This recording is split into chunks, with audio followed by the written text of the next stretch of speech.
നമസ്കാരം.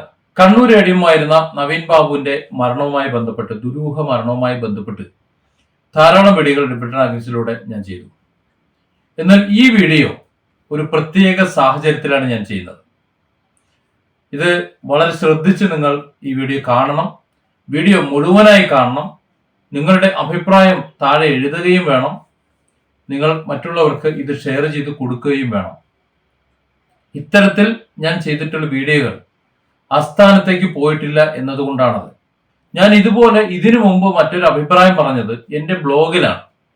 DYSP ഹരികുമാറുമായി ബന്ധപ്പെട്ടാണ്. അന്ന് ഡിഫറന്റ് ആംഗിൾസിന് പിറവിയില്ലായിരുന്നു. സാബു കുട്ടോട്ടി എന്നായിരുന്നു യൂട്യൂബ് ചാനലിന്റെ പേര്. അതിൽ മോട്ടിവേഷൻ വീഡിയോകളും മറ്റൊന്നും ആയിരുന്നത് കൊണ്ട് അത്തരത്തിലൊരു വീഡിയോ അതിൽ ചെയ്തിരുന്നില്ല. പകരം ഞാൻ ബ്ലോഗ് എഴുതിയിരുന്നു.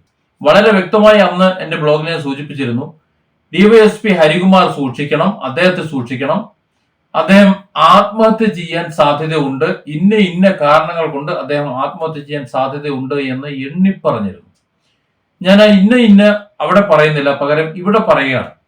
നവീൻ ബാബുവിന്റെ മരണവുമായി ബന്ധപ്പെട്ട് ഞാനിത് പറയുമ്പോൾ പരിയാരം മെഡിക്കൽ കോളേജിലെ ഫോറൻസിക് സയൻസ് ഡിപ്പാർട്ട്മെന്റ് ഹെഡ് ആയിട്ടുള്ള ഡോക്ടർ പ്രജിത്ത്, അദ്ദേഹമാണ് നവീൻ ബാബുവിന്റെ ബോഡി പോസ്റ്റ്മോർട്ടം ചെയ്തത്. ഈ പോസ്റ്റ്മോർട്ടം ചെയ്ത ഈ ഡോക്ടർ, അദ്ദേഹത്തിന്റെ മാനസിക നില, മനോനില, അത് സ്ട്രെസ്സിലാണോ എന്ന് പരിശോധിക്കേണ്ട സമയം കഴിഞ്ഞു എന്നാണ് ഈ വീഡിയോയിലൂടെ എന്റെ സംശയമായി ഞാൻ പറയുന്നത്. അതിന് കാരണമുണ്ട്, ഇത് അല്പം കഴിയുമ്പോൾ മനസ്സിലാവും. ഞാൻ പല വീഡിയോകളിലും പറഞ്ഞിട്ടുണ്ട്, ഇൻവെസ്റ്റിഗേറ്റേഴ്സ് അതുപോലെ ഇൻഡിവിജ്വലിസ്റ്റ് കാറ്റഗറി ആൾക്കാർ സ്ട്രെസ് കയറിക്കഴിഞ്ഞാൽ ആത്മഹത്യ ചെയ്യുന്ന വിഭാഗമാണ് എന്ന്. അതുകൊണ്ട് തന്നെ ഈ പോസ്റ്റ്മോർട്ടം ചെയ്ത ഡോക്ടർ ഇന്ന് വലിയ കുറ്റബോധത്തിലാണ്. ആ കുറ്റബോധം താങ്ങാതെ ഒരുപക്ഷെ അദ്ദേഹവും ജീവിതം അവസാനിപ്പിച്ചേക്കും എന്ന എൻ്റെ ഒരു തോന്നൽ ഞാൻ എൻ്റെ മനസ്സിൽ വെച്ചിരുന്നിട്ട് കാര്യമില്ല. അതുകൊണ്ടാണ് ഞാൻ ഇവിടെ പറയുന്നത്. എനിക്ക് അദ്ദേഹത്തെ അറിയില്ല. അദ്ദേഹം ഈ വീഡിയോ കാണുന്നുണ്ടെങ്കിൽ ആ ഒരു മാനസികാവസ്ഥയിൽ നിന്ന് പുറത്തേക്ക് ചാടാൻ ശ്രമിക്കണം എന്നൊരു റിക്വസ്റ്റുമുണ്ട്. ഇനി നമുക്ക് വിശദമായി ഒന്ന് സംസാരിക്കാം. നവീൻ ബാബുവിന്റെ ബോഡി പോസ്റ്റ്മോർട്ടം ചെയ്ത ഡോക്ടർ പ്രജിത്ത്, അദ്ദേഹത്തിന്റെ വിദ്യാഭ്യാസ കാലഘട്ടങ്ങളിലെല്ലാം ഒരു ഇടതുപക്ഷ സഹയാത്രികനായിരുന്നു. 100% ഇടതുപക്ഷത്തോട് ചേർന്ന് തന്നെയാണ് അദ്ദേഹം പോയിട്ടുള്ളത്. ഇടതുപക്ഷത്തിന്റെ സഹായത്തോടു കൂടി തന്നെയാണ് അദ്ദേഹം MBBSയിലേക്ക് വരുന്നത്. ആ സഹായത്തോടു കൂടി തന്നെയാണ് അദ്ദേഹത്തിന്റെ ഇപ്പോഴത്തെ ജീവിതം ജീവിച്ചു പോരുന്നത്. അതുകൊണ്ട് തന്നെ നവീൻ ബാബുവിന്റെ കൊലപാതകം ഇനി അങ്ങനെ തന്നെ പറയാമെന്നാണ് എനിക്ക് തോന്നുന്നത്. ആ കൊലപാതകം നടന്ന ശേഷം ആ ബോഡി പോസ്റ്റ്മോർട്ടം ചെയ്യാൻ വേണ്ടി ടേബിളിലേക്ക് വന്നപ്പോൾ അത് അറ്റൻഡ് ചെയ്യാൻ CPMO അല്ലെങ്കിൽ മറ്റാരെങ്കിലോ നിർബന്ധിച്ചതോ അല്ലെങ്കിൽ യാദൃച്ഛികമായിട്ടോ വന്നു ചേർന്നത് അവരുടെ ടേബിളിലേക്ക്, അതായത് ഡോക്ടർ പ്രജിത്തിന്റെ ടേബിളിലേക്കായിരുന്നുവെന്നും അത് ഒരു ആത്മഹത്യയാണ് എന്ന് വരുത്തി തീർക്കാൻ തക്കവണ്ണം രീതിയിൽ കൃത്രിമത്വം പോസ്റ്റ്മോർട്ടത്തിൽ വരുത്തിയെന്നും ഒരുപക്ഷെ പോസ്റ്റ്മോർട്ടം തന്നെ ചെയ്തോ എന്ന് പോലും സംശയിക്കുന്ന വിധത്തിലേക്കാണ് ഇപ്പോ കാര്യങ്ങൾ പോകുന്നത്. അത് അദ്ദേഹത്തിന്റെ തന്നെ ചില കാര്യങ്ങളിൽ നിന്ന് വ്യക്തമാണ്.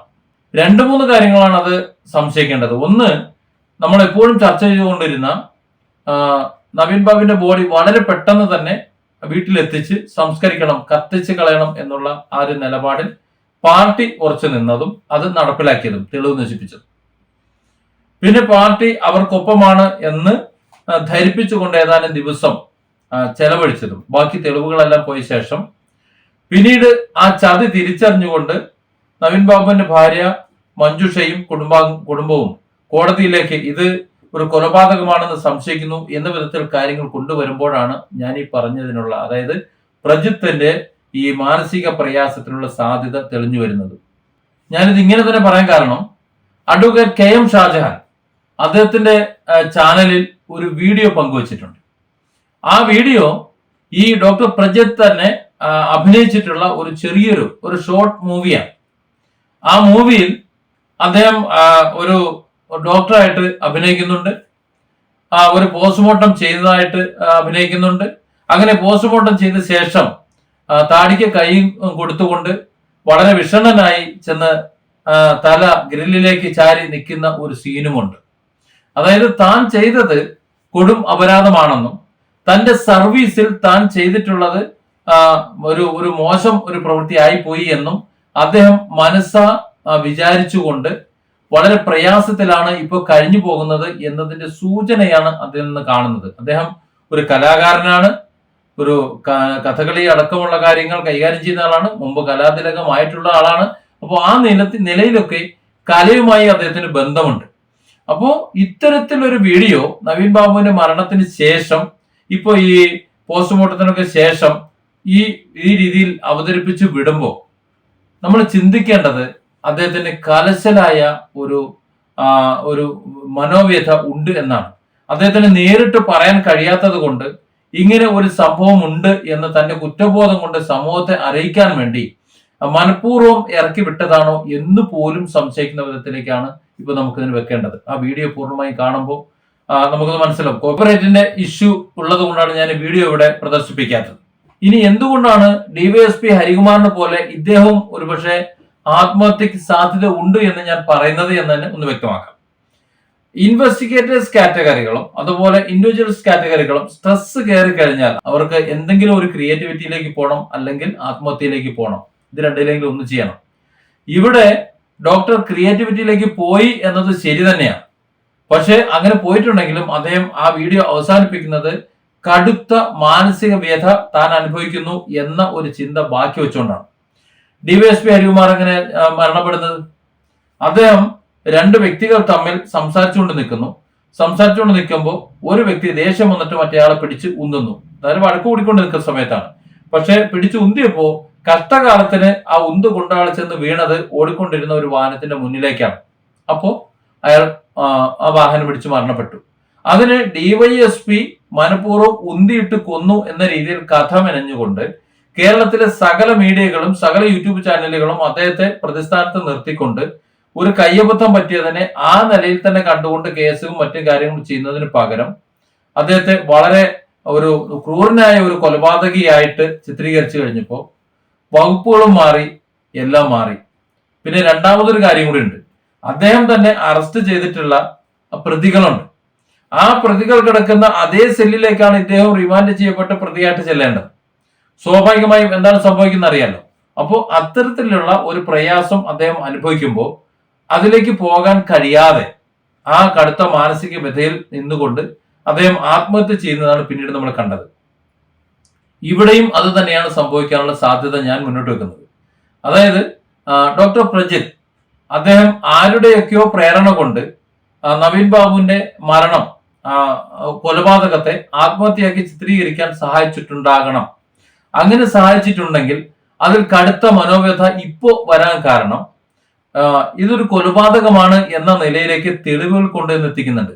പോസ്റ്റ്മോർട്ടം റിപ്പോർട്ടിൽ തന്നെയുള്ള ചില അപാകതകൾ ഇൻക്വസ്റ്റ് റിപ്പോർട്ടും പോസ്റ്റ്മോർട്ടം റിപ്പോർട്ടും പോലും ചേരാത്തത്, ആ ചോരയുടെയും മറ്റു കാര്യങ്ങളും ഒന്നും അങ്ങോട്ട് ചേരാത്തത്, അങ്ങനെ ഒട്ടനവധി തെളിവുകൾ ഇപ്പൊ പുറത്തു വരികയാണ്.